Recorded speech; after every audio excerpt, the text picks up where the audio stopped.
नमस्कार दोस्तों, स्वागत है आपका मेरे YouTube चैनल मधु की पाठशाला पर। काफ़ी बच्चों की रिक्वेस्ट आ रही थी कि मैम हमें पीआरटी के बारे में भी थोड़ा गाइड कर दीजिए। तो उन बच्चों की रिक्वेस्ट को ध्यान में रखते हुए हमने सीरीज़ स्टार्ट की है पीआरटी स्टूडेंट्स के लिए, जिसमें हम डिस्कस करेंगे कॉमन सब्जेक्ट्स को। उनके लिए एक मैसेज मैं ज़रूर देना चाहूँगी कि आप लोगों को बिल्कुल भी पैनिक होने की ज़रूरत नहीं है कि मैं पीआरटी का एग्ज़ाम दे रहा हूँ तो मुझे पीआरटी के लेवल तक ही पढ़ना है। तो मैं आपको एक सजेशन ये दे रही हूँ कि आप जब पीआरटी लेवल पे पेपर दे रहे हो तो आप टीजीटी लेवल पे तैयारी कीजिए। जब आप टीजीटी लेवल की तैयारी करेंगे ना तो आपको पीआरटी बहुत इजी लगेगा। तो उसमें पॉसिबिलिटीज़ क्या होती हैं, आपको ज़्यादा से ज़्यादा जो है नॉलेज हो जाती है, तो उसमें कॉन्फिडेंस लेवल आपका इंक्रीज़ हो जाता है। ठीक है, और जब आपका कॉन्फिडेंस लेवल इंक्रीज़ होता है ना तो आपकी जो पेपर अटेम्प्ट करने की जो एक क्षमता होती है वो अच्छी हो जाती है। दूसरा क्या रहता है, कॉन्सेप्ट क्लियर हो जाते हैं। जब आप बड़े लेवल पे तैयारी कर रहे हो तो कॉन्सेप्ट अच्छे से क्लियर हो जाते हैं, और जब कॉन्सेप्ट वहाँ के क्लियर हो जाएंगे तो ऑब्वियसली पीआरटी के तो उसी में इंक्लूड हो गए। ठीक है, अगर आप कॉन्फिडेंस और कॉन्सेप्ट के साथ आप टीजीटी तैयार कर रहे हो तो पीजीटी कॉमन सब्जेक्ट के लिए आपका ईजिली हो जाएगा, और वहाँ पे आप 90 में से 80 प्लस स्कोर कर सकते हो। ठीक है, चाहे आपकी वो साइकोलॉजी की बात हो रही हो, या हिंदी इंग्लिश की, या हरियाणा जी के है, या आपका रीजनिंग और मैथमेटिक्स है। तो आपको क्या करना है, अच्छे लेवल की तैयारी करनी है, आपका पीआरटी बहुत इजीली निकल जाएगा। ठीक है, तो ये तो था एक छोटा सा टिप। आई होप कि ये काम करेगा अगर आप उसको थोड़ा सा भी अगर जहन में उतार लेते हैं तो चलिए आज शुरू कर लेते हैं हम इंग्लिश के लिए, और बाकी सब्जेक्ट्स पर भी आपको जल्दी ही वीडियो मिलती रहेंगी, और मैं कोशिश करूँगी कि डेली बेसिस पे डाल दूँ, क्योंकि पीआरटी इतना लेवल हार्ड नहीं रहता है, तो मुझे भी इतना प्रैक्टिस करने की ज़रूरत नहीं पड़ती है कि मैं उसको ज़्यादा टाइम दूँ। टाइम की ही मेन प्रॉब्लम है, टाइम ही देना है। ठीक है, तो चलिए शुरू करते हैं। सबसे पहले क्वेश्चन है, choose the correct spelling of the given word. हमें बताना है कि कौन सी स्पेलिंग इसमें ठीक रहेगी। तो वैक्यूम लिख रहा है कि हमें कि ये सब में वैक्यूम ही है, तो वैक्यूम में डबल सी बच्चे कराते हैं जो गलत रह जाता है, तो यहाँ पे मिस्टेक कराते हैं। तो वैक्यूम में क्या है, याद रखिए डबल यू आता है।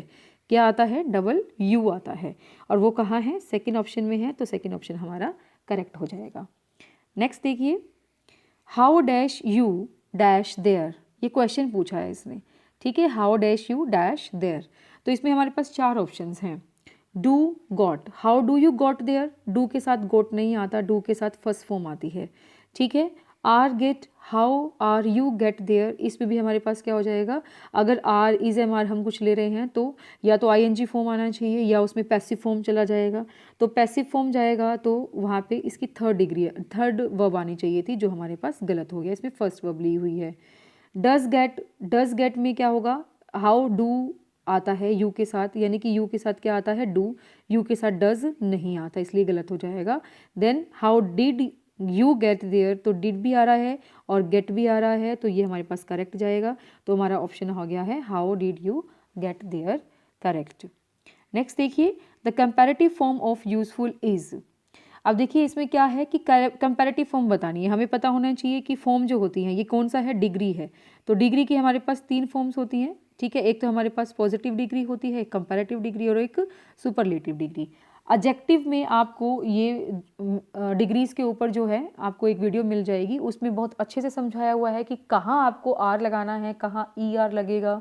और जब सिलेबल्स हमारे पास बढ़ जाते हैं तो उस सिलेबल्स में हमारे पास क्या रहेगा, 3 सिलेबल हो गए या इससे ज़्यादा सिलेबल हो जाते हैं तो मोर और मोस्ट लगा करके हम डिग्रीज चेंज करते हैं।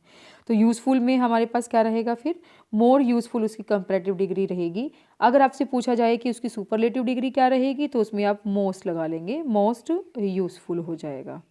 ठीक है, नेक्स्ट देखिए, choose the part of the sentence that is incorrect. हमें इनकरेक्ट पार्ट निकालना है। We have seen Leela in town the other day, the other day means उस दिन, तो उस दिन हमने टाउन में लीला को देखा। अब देखा ये काम तो हो चुका, तो वी हैव सीन नहीं लिखेंगे, हम क्या लिखेंगे, वी सो लीला। ठीक है, we saw Leela in town the other day, तो इसमें हमारे पास करेक्शन किस में आएगी, फर्स्ट पार्ट में आ जाएगी, वी सो लिखेंगे, यहाँ पे वी हैव सीन नहीं लिखेंगे। नेक्स्ट देखिए, a canal is a place where, canal किसका प्लेस होता है, houses are kept, dogs are kept, pigs are kept और कैट्स आर कैप्ट। तो तो यह जो कैनल होता है उसके अंदर डॉग्स रहते हैं, डॉग के घर को कैनल कहते हैं, तो हमारे पास करेक्ट ऑप्शन आ जाएगा बी। अगर हॉर्सेस की बात की जाए तो हॉर्सेस जो हैं स्टेबल में रहते हैं, तबले में, ठीक है। पिग्स जो होते हैं वो स्टाई में रहते हैं, ठीक है। और कैट्स जो रहेंगी कैटरी में, ये आप याद रखेंगे। बाकी पूछ लिया जाता है कई बार काऊ के लिए शेड रह जाता है, ठीक है। और रैबिट के लिए पूछ लेते हैं, रैबिट के लिए ब्यूरो आ जाएगा, ठीक है। तो इस तरीके से आप इनको थोड़ा सा और स्टडी कर लेंगे, सरफेस लेवल पे ही ज़्यादा डीप जाने की ज़रूरत नहीं है। Shivaji was a great king, the underline words are. अब देखो इस पर भी वीडियो अपलोड की जा चुकी है, ये नाउन का टॉपिक हमारे पास रहेगा, तो नाउन के पार्ट्स को, काइंड्स को हमने बहुत अच्छे से एक्सप्लेन किया है, आप वो वीडियोस देख लीजिए। देखिए क्या है शिवाजी, शिवाजी क्या है, किसी का नेम है। नेम जो होते हैं वो क्या होते हैं, नाउन होते हैं। तो एक बात तो क्लियर होगी, अगर ये नाउन है तो ये भी तो नाउन हो ही गया, क्योंकि इसमें और ऑप्शन दिए नहीं हुए, आपको ऐसे नहीं दिया हुआ है एक नाउन है, दूसरा प्रोनाउन है, एक नाउन है, दूसरा एडजेक्टिव है।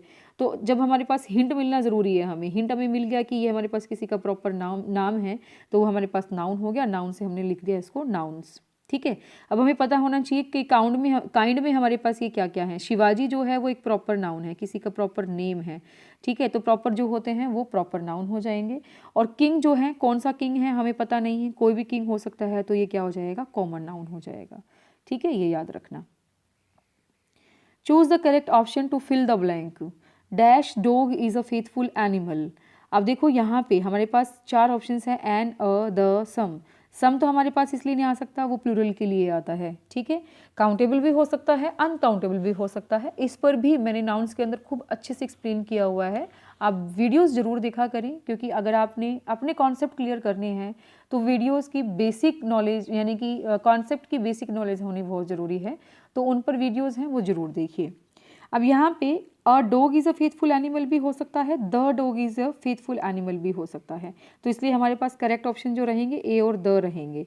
जब ये पेपर हुआ होगा तब इस पर शायद ऑब्जेक्शन गया होगा इस क्वेश्चन का, तो इस वजह से इसमें क्वेश्चन मैंने चेंज नहीं किया, एज इट इज़ ही उठा करके आपको बताना चाहा है।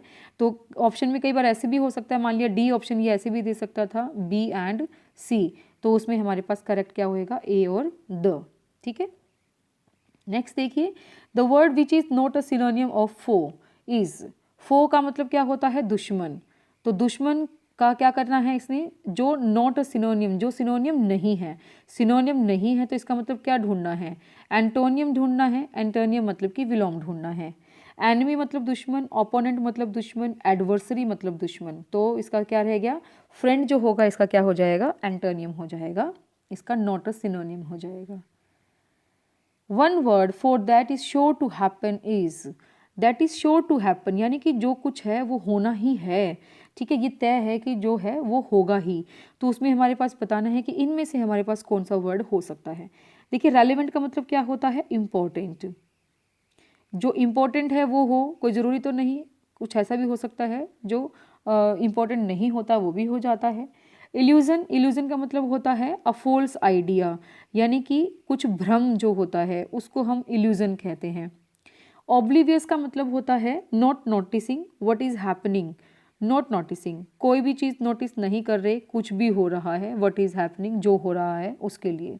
और इनएविटेबल का मतलब होता है that can not be avoided, that can not be avoided, तो ऐसा कुछ हुआ ना जिसको अवॉइड नहीं किया जा सकता, इसका मतलब वो होकर रहेगा, that is sure to happen, इसलिए हमारे पास इनएविटेबल क्या हो जाएगा, इसका करेक्ट आंसर आ जाएगा।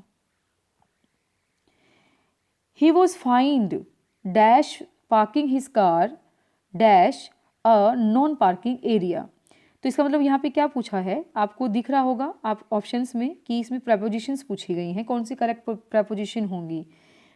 ही वॉज फाइंड किस लिए, for what, for parking his car, ठीक है, तो फॉर हमारे पास इसमें आ गया, कहाँ पार्क कर दी थी, इन अ नो पार्किंग एरिया, उसने नो पार्किंग एरिया में पार्क कर दी थी, इसलिए हमारे पास क्या आ गया, इन आ गया, तो करेक्ट ऑप्शन हो गया हमारे पास फॉर और इन।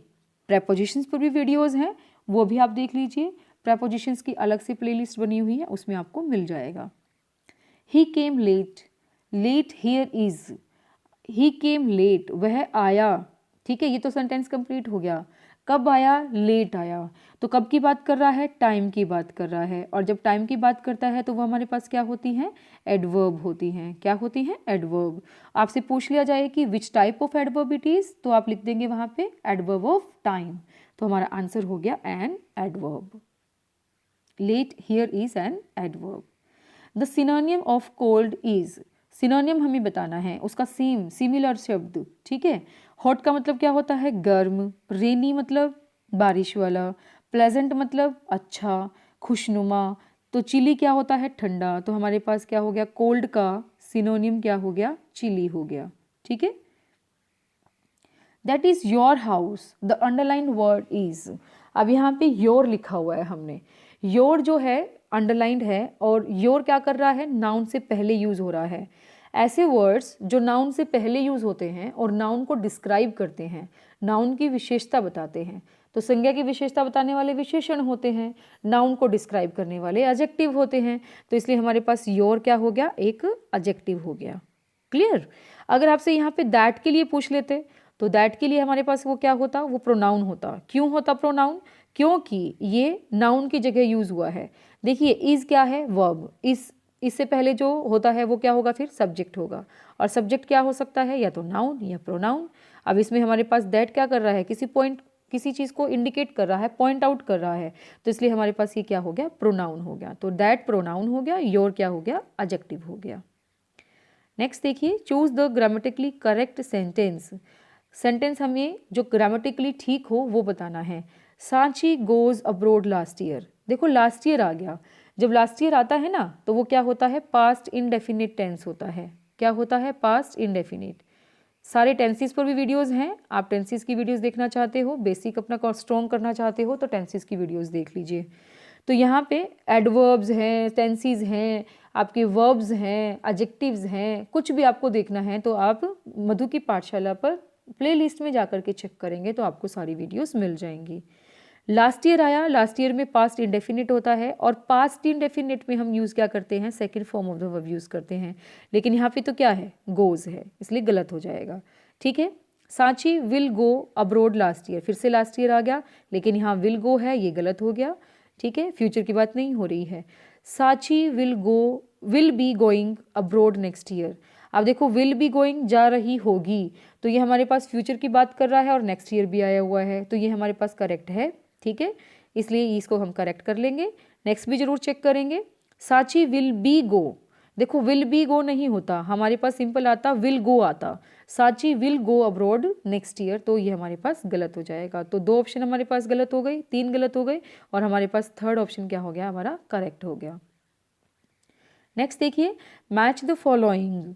मैच द फॉलोइंग में हमें दिया हुआ है, इससे आप समझ जाएंगे। यहाँ पे तो एनिमल्स दिए हुए हैं, कौन कौन से हैं, horses, frogs, cats, cows, dogs, और यहाँ पे म्यू, ने, ये सब क्या हैं, इनकी साउंड है, ये कौन सी साउंड प्रोड्यूस करते हैं, ठीक है, कौन सी जो है आवाज़ निकालते हैं। तो म्यू, म्यू जो होता है वो किसके लिए होता है, कैट्स के लिए होता है, ठीक है। डॉग क्या करते हैं, बार्किंग करते हैं, बार्क करते हैं, तो ये बार्क आ गया, ठीक है। काउज क्या करेंगी, काउज मूव करेंगी, मूव, ठीक है। फ्रॉग्स जो होते हैं क्रॉक करते हैं, और हॉर्सेस क्या करते हैं, ने। तो इसमें हमारे पास डॉग्स का क्या आया, फोर्थ ऑप्शन आया, ठीक है। काउज का आया फिफ्थ, देन कैट्स का आया फर्स्ट, देन फ्रॉग्स का थर्ड, और हमारे पास क्या रह गया, हॉर्सेस, हॉर्सेस का आ गया सेकेंड। तो 4 5 1 3 2, 4 5 1 3 2, ये हमारे पास ऑप्शन रहा बी, 4 5 1 3 2, ठीक है, ये हमारे पास करेक्ट आंसर आ जाएगा। अब इसमें जो ये दिए हुए हैं इसके अलावा भी आपने कर लेनी है, क्योंकि कई बार क्या होता है कि इससे रिलेटेड जुड़े जो हैं कुछ और वर्ड्स जो हैं वो एचटेट में आ जाते हैं, तो आप इस पर थोड़ी सी और स्टडी कर लेंगे। तो देखा होगा आपने कि किस लेवल तक के क्वेश्चंस आए हुए हैं पीआरटी में, उसी के अकॉर्डिंग अपनी प्रिपरेशन में लगे रहिए, ठीक है। कोई डाउट आपको लगता है, कुछ क्वेरीज आपको रहती हैं माइंड में, तो आप कमेंट बॉक्स में डाल सकते हैं। तो इसी तरीके की और वीडियोस के लिए आप सब्सक्राइब कर ले मधु की पाठशाला, और अगर आपको वीडियोस अच्छी लगती हैं तो प्लीज़ आप लोगों तक ज़रूर शेयर कीजिए, ताकि और भी लोग जो हैं एचटेट से रिलेटेड थोड़ा से जो एक ईजीनेस रहती है उस ईजीनेस के लेवल तक पहुंच पाएँ और वीडियोस देख करके कुछ वो सीख पाएँ। Thank you very much for being with us.